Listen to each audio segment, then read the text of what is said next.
Hey everyone, before I get started, I just want to remind you that if you like my content, hit that like button, subscribe to my channel, and then join the Militiaman and Crew Patreon community by clicking the link in the caption. Hey, good evening everybody.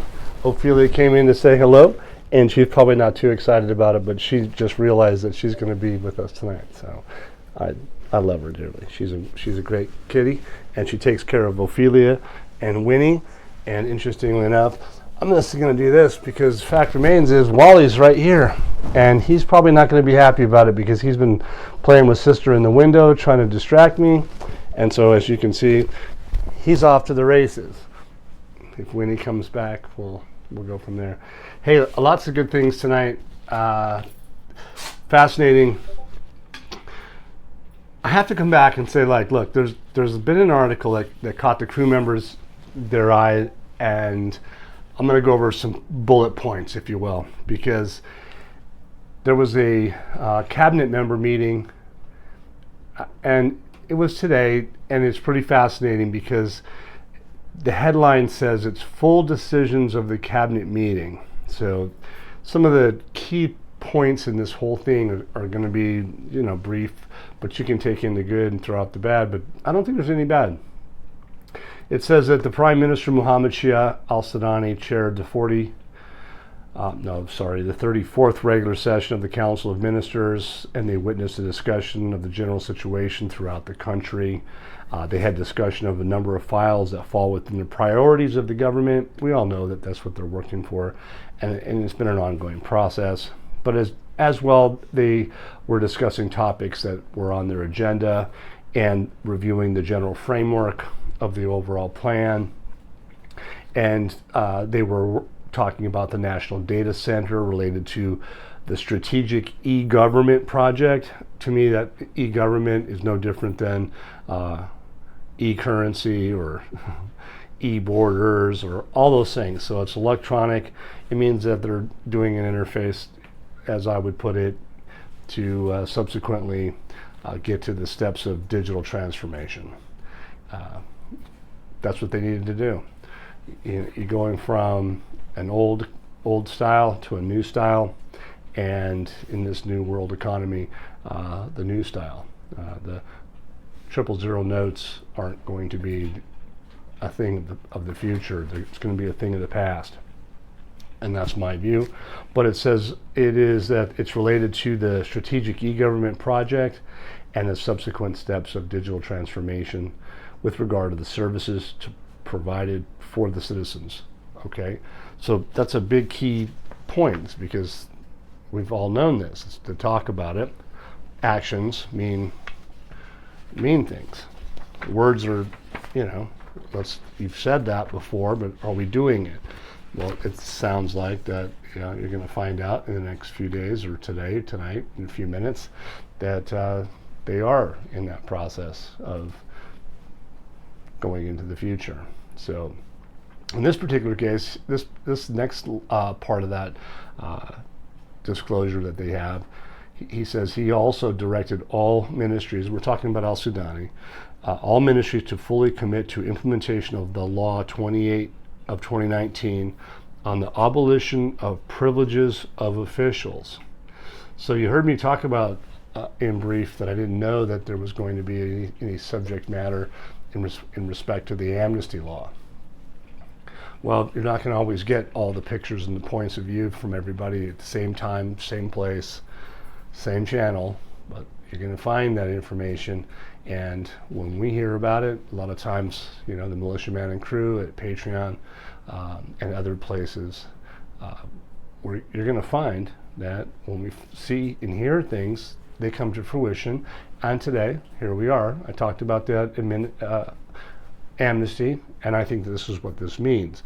It says that the implementation of Law 28 of 2019 on the abolition of the privileges of officials. Look, there's a lot of people out there in this Iraqi world that have problems, and amnesty would be something that they would like to keep, which is because if you're a parliamentary person or a governmental official, while you're in that status, you have amnesty. And abolition, I think, means to get rid of. So fascinating, timely. I'm not so sure. I think it's kind of exciting to see that. So he goes on, the Council of Ministers decided, according to this particular statement, to suspend the official working hours for Wednesday and Thursday of next week, corresponding to September 6th and 7th, on the occasion of a revival of the visit of ceremonies. This isn't something that's new.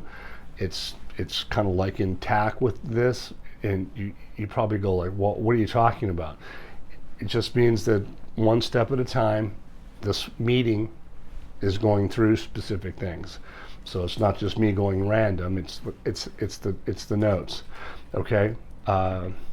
It's a highly celebrated religious holiday. It's not anything new, but the fact remains is that they're talking about it at this specific time.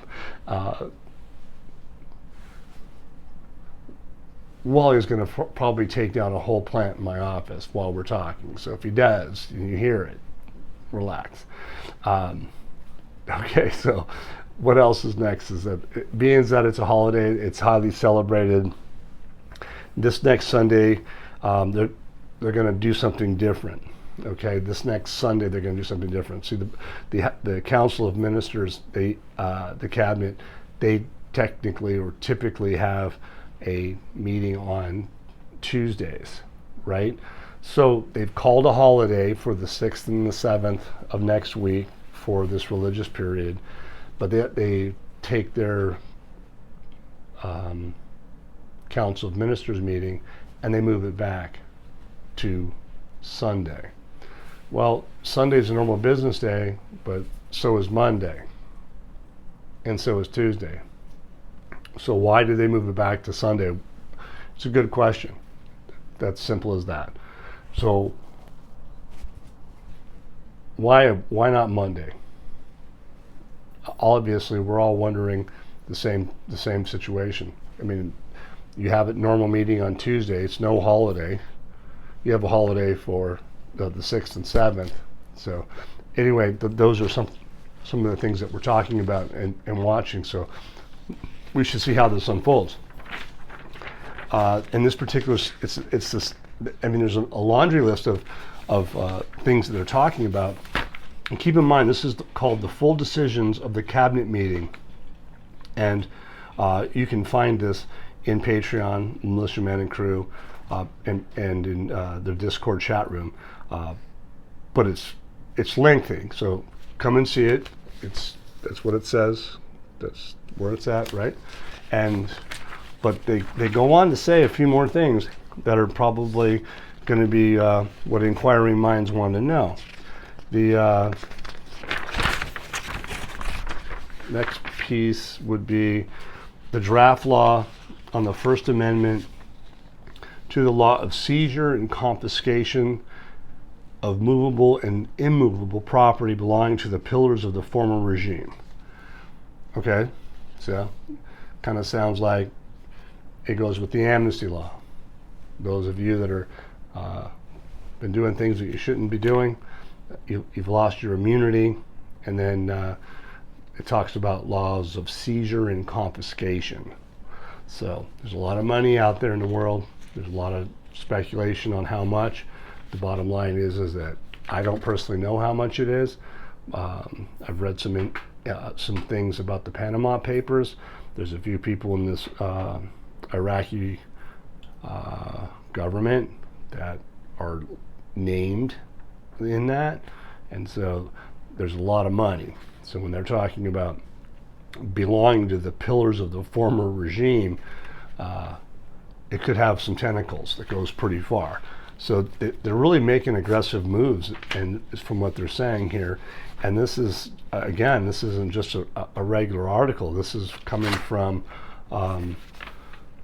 the horse's mouth. So the next thing is kind of interesting is approving recommendations of the Ministerial Council of Economy regarding the 2300-200, that's the law or issue, regarding the postponement of collection of customs duties for goods, I believe, and services, and merchandise imported in the name of ministries.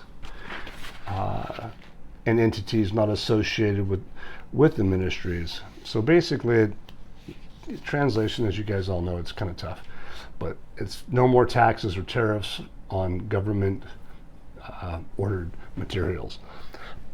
But anyway, all these different things come into play.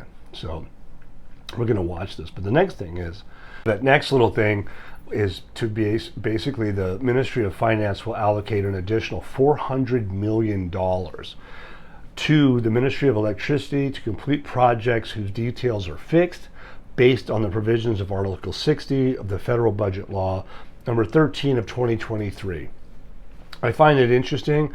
I haven't really studied it yet, but I find it really interesting in the sense that we went from dinars in certain aspects, but now we're talking about dollars, and we're talking about $500 million. Well, 400 million, close. Give me a break, but that's what they're talking about. And the Ministry of Finance will allocate an additional $400 million to the Ministry of Electricity. Listen, one of the main things that we all know that Iraq needs is electricity. To go into a digital transformation, one of the key components is having effectively 24/7 electricity. And they don't have that all the time. So we've seen all these different things with Iran, different Jordan and Saudi Arabia, people adding electricity. We have GE, we have the gas deal, we have total deal, we have all these different little things. And so, but now you're seeing some heavy components saying that they've actually spent or going to spend out of the 2023 budget. We haven't seen any spending out of the 2023, 24, 25 budget. So all the blah blahs and all that stuff, and there's nothing new. You guys, check this out. This is new. They're willing to spend $400 million out of a budget they haven't opened to spend yet. $500 million. Pretty intense. Pretty exciting. So we'll go on to this last bit, I believe. Forgive me.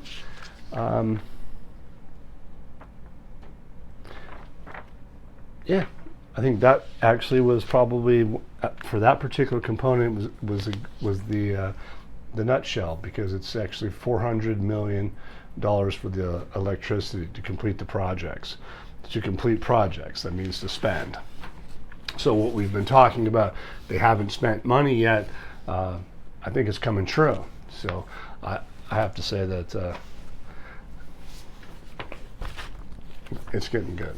It's getting really good. And so, all right, so the Kurdistan region, not to be disrespectful, the Kurdistan region, delegation for the Kurdistan regional government visits Baghdad today. Now, why would they do that today? They said they were going to delay it. They've had all these different problems. But they're finally coming back. Okay, it's not new. They come back and forth all the time. But in this particular case, it says a delegation from the Kurdistan region, government headed out today, which was, what were they doing? They're visiting to discuss the concerned authorities in the federal government about the monthly salaries of employees and workers in the public sector in the region, in addition to the Kurdistan's share of the budget. And they go on to say that the Ministry of Finance and Economy in the regional government, so we're not talking about the whole government, we're talking about the regional government, said in a statement that the Kurdistan region delegation headed by Awad Janab Nouri, which is the Minister of Finance and Economy, went to Baghdad, I guess it's today, in order to track the salaries of the Kurdistan region and the employees in the months of July and August to obtain financial dues for the region. Because it's in the budget law, right? So as of yesterday, it says the head of the Office of the Presidency of Kurdistan Region, this guy, Fawzi Al-Hiri, considered the failure to send the financial dues. Sorry, you guys, I'm really bad with names, but that one kind of was a tongue twister. It says the failure to send financial dues to the region by the federal government as illegal and unfair. Well, we'll find out about that if that's the case. But Hariri said in a statement that he made to reporters yesterday that the Kurdistan regional government has the right to take any measure to protect the rights of the people of the Kurdistan area, stressing that the presidency of the region supports the government within this framework. Well, let's just see about that, because the bottom line is that there's a component of the Baghdad agreement, if I'm not mistaken, is that Iraq as a whole and a unified country is to be able to split the revenues equally through the federal government, not through Kurdistan. They don't have a leg to stand on pretty much. So I'm pretty sure that's why these guys are back, because they realize they don't have a leg to stand on. They can hold out and hold out and hold out. And they were trying to get their salaries paid at a rate of $13.10 from the looks of it. And if they got a rate at $13.10, these guys are going to make a lot of money. But the bottom line is they've got other things in mind. And we're going to find out about that shortly. One of the things I get through, and I'll just read you some of my thoughts, if you don't mind, is that it's not surprising that the Kurds are back in Baghdad. Today they come for their salaries issues, and from the months prior, of course they were going to come back from the months prior. These guys are negotiators. That's what they do. It says, to me, why are they so interested in these months? Did they think they were going to get paid the salaries at a new exchange rate at $13.10? And if so, what's this business about this 1132 that Alak mentioned? Alak is the central bank governor, okay? He came in and actually said back in March, I believe it's 21st, 2023. Just bear with me on that, but we have it. He said the official exchange rate for the Iraqi currency is 1132. And we've seen it on the internet. And a lot of people are going, well, that's not true, it's not true, it's not true. But the fact remains is, if you come into Patreon and you come into Discord, you can go back and look and see that that's a fact. He said it. And I published it again, and I pinned it. His data, he says it. 1132 as the official rate of the Iraqi dinar. But it's not on their website. I'm not making it up. I'm not giving any accusations or anything like that, but I'm just telling you, we have the data, and it's proved, and people are talking about that, but he said it first. Not the gurus, or not me, or anybody else, just says that that's what he said in the past. So if that's the case, and they made a move, we're going to find out that it has some bearing. Because why? Because the citizens are going to benefit from it. And why are they going to benefit from it? Well, firstly, let's get to this part. It says all political problems have resolved between the two parties, and there's no political obstacle to sending the budget allocations. Okay, so that was yesterday, I believe, or it could have been earlier today. And we're still talking about the Kurdistan region with Baghdad. But they said that there was not a political issue. There's no political issue. All political problems have been resolved between the two parties, Baghdad and Erbil. There's no political obstacle sending the budget allocations. Okay, so that they haven't paid him yet. They're going to pay him, but there hasn't been any political problems. So he goes on and adds and says what remains are technical problems regarding customs revenues, border crossings, and taxes. So they're giving you an explanation that there's something remaining that's a technical issue. Well, at this stage of the game, when we're talking about electronic platforms and we're talking about digital transformation, technical isn't about shipping truckloads of currency back and forth to Kurdistan and back to Baghdad. That's not what they're talking about, at least in my opinion. If anybody has an article that supports that something's different than that, and that's a different way of thinking, please, blah, blah, blah, that back to me. I'm teasing. Interestingly enough, though, it says the major problem between Baghdad and Erbil is in, quote, non-oil revenues, as the region considers customs revenues to be sovereign, and that 50% of them are for the center, which is Baghdad, 50% are for the region, which is Kurdistan, right? But the federal government wants to control all revenues, including customs, taxes, and fees. Well, if they're on a new digital platform, they're not going to be able to just like say, okay, Kurdistan, you guys can decide what you want to do with this much, and discuss how much, and whatever you guys feel is 50%, you can throw us our way. It's going to be it's going to be a digital, it's going to be a marketed place. Marketed, in what I mean is that market to the point of how much money, and they're obviously saying that, you know what, we're going to delay having you paid until these things are sorted, which is the customs and taxes and tariffs. So basically saying, A, be fully on board or you're not. Well, they showed back up today. So it sounds like they're going to be pretty much on board. It says here in this last bit was the Kurdistan region government was delayed about 2 consecutive months in getting their money.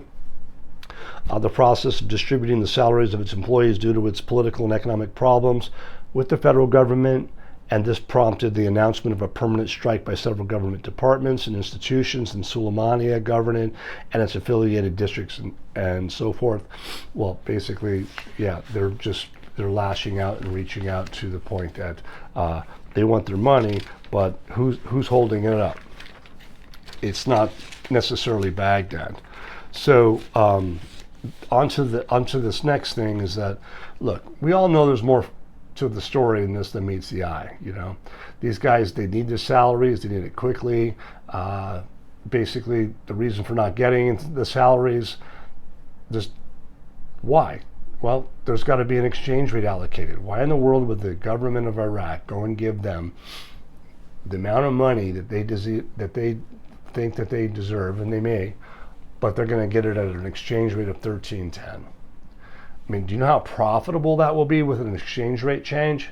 I mean, it would be astronomical. So what they do get to is that there's an article out that is really fascinating, and everybody should pay attention to it, because it's quoted as the headline is, an amount exceeding 400 billion, al-Assadi completing the largest payment for social assistance in the history of the Ministry of Labor. That's out today. It says the Ministry of Labor and Social Affairs, Hamed al-Assadi, announced on Wednesday the completion of the largest batch of social assistance for the month of September for more than 1,900,000 families, with an amount exceeding 400 billion dinars, and it will be launched starting tomorrow. It's not today, that's tomorrow. Could be their time, but it's Thursday. And they say that they're ahead of schedule, right? So if you do some research, pay attention, and think about the equation that's involved in this, it's not just your random equation. You got to pay attention.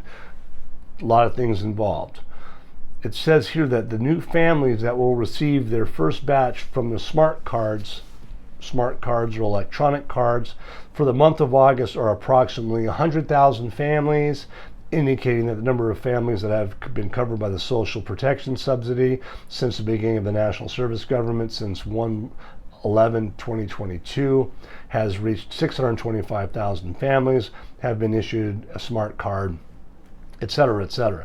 But the bottom line is that they're talking about they have 1.9 million families, right, at 400 billion dinars. Now keep in mind, there's a lot of people involved in their families. There's like 6.3 people per family. So when you do the math, you're going to probably figure out that it's not a lot of money at 13.10. It's not. It's like a very small amount. And so forgive me, but the positive side of this whole thing is that, look, day trader, Pompey Peter and I, Petra, and others have kind of combed this somewhat, and we feel that there's obviously something here because, look, 400 billion dinar, and there's what, 1,900 families. Basically, that turns out to be in the math equation of about 210,526 dinar. Basically, it's about 185 bucks a month, 186. And that's supposed to be a good thing for a family for the month? I don't think so. Then you go back and you think about it for a minute, and you see what you go back and say, well, all the gurus are talking about 1132, all the Dinarians, and some said I was, which I wasn't. But the bottom line is, it's been print. I have talked about it, but I showed that who said it. I said that Al-Awlad, the central bank governor of Iraq, said it. I got it. Patreon's got it. I published it twice. It's pinned on my site. It's his words, not mine. That's the way it goes. But 400 billion dinar, 1,900,000 families, which is 210,526.32 dinar. Excuse me. If you use that 1132 that Allah used, okay. If you do it at 1,132, it's $185.98 a month, right? But the kicker here is, if you drop the 3 zeros and you make it 1.132, it's $185,977.31. Yeah, so you can see from the numbers that these guys are making a move, and that what they said to us, that they're not just talking about it as of next week or 2 months from now. They're actually talking about supporting that 1.9 million families as early as tomorrow. So you have to take into consideration that most of this stuff that we've been talking about is a progress. It's been underway.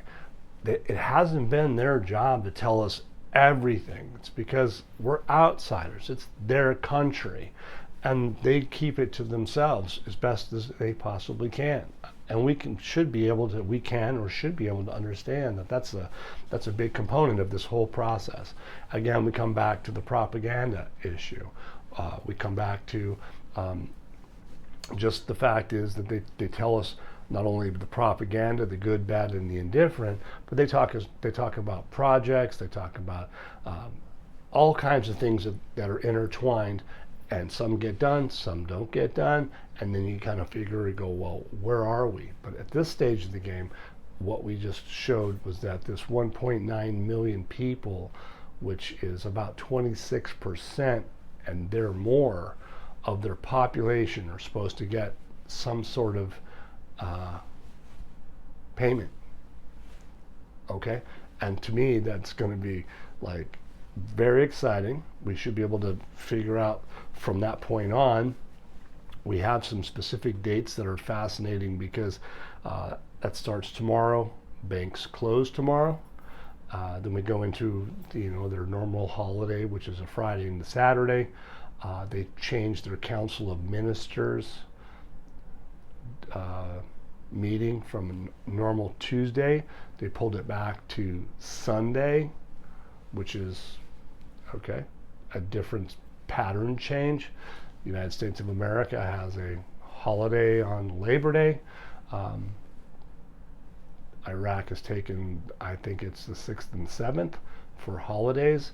So you have to ask yourself, was that if they were going to do these things, why would the Council of Ministers make an adjustment from a Tuesday all the way back to a Sunday? It's just fascinating. So let's see what happens. Nothing's cut in stone, of course, no dates. And obviously we haven't even talked about exchange rates, but we do believe that the exchange rate or exchange is coming in the future. And so it's pretty exciting. So hope everybody enjoys it. Thank you for being here. Again, always, if you happen to be new, if you like and subscribe, and for those that like to keep that content flowing, it's always a wonderful thing that helps us greatly if you hit those donate buttons. I think we have PayPal, we have Zelle, and we have Venmo. And so thank you very much. I appreciate that. Once again, guys, don't forget to hit that like button if you like this content, subscribe to the channel, or join us at the Militiaman and Crew Patreon community for even more exclusive content. You can also donate to this channel by hitting the links in the banner to help keep this page up and running. Your generous support is greatly appreciated, as always. Much, much appreciated. Thank you so much and have a great day.